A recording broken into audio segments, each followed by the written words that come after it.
Nyt on ehkä vähän verkkaisempi tempo toistaiseksi tämä toisen jatkoerän, kun siitä tulee Sebastian Aho. Sebastian Aho uittaa! Uittaa tämän kevään ratkaisumaali! Huikee jätkä! 17-vuotias Sebastian Aho räjäyttää Raksilan keväällä 2015 ja Kärpät ottaa toisena keväänä perättäin Suomen mestaruuden.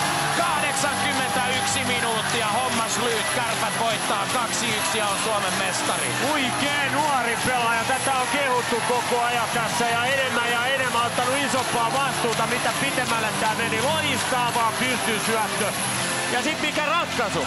Ujuttaa vielä tuosta längistä sen kiekon maaliin. Tästä tää lähtee. Noin, tuolta tulee, Kärpät saa kiekon haltuun. Tässä näin. Noin. Siinä out. Ja kun teki ton harhautuksen, Saravo ei kerkeä niinku ei mailalla kerkeä. Tässä tietää jo Aho, että siellä on. Tai länget auki ja sinne niin. Ja Lumlia on kehuttu tässä. Hän antoi sen loistavan pystysyötön.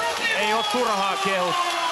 Nyt voi sanoa, että en tiedä mihin tämä mies viedään mestaruusjuhliin, kun ikä on 17 vuotta, mutta kova on homma, ei voi muuta sanoa. Ei, siis kolikon 2 puolta. Tossa kattoo sitten Tappara-pelaajia.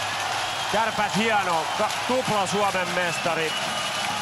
Ja Tappara nyt molemmilla kerroilla se häviäjäpuoli. Ja siis, kun mä en näe tässä sarjassa kuin voittajia. Et sen piti mennä niinku, toinen piti voittaa ja se oli nyt Kärpät, ei siinä mitään. 17-vuotiaalle Sebastian Aholle liigauran ensimmäinen pudotuspelimaali.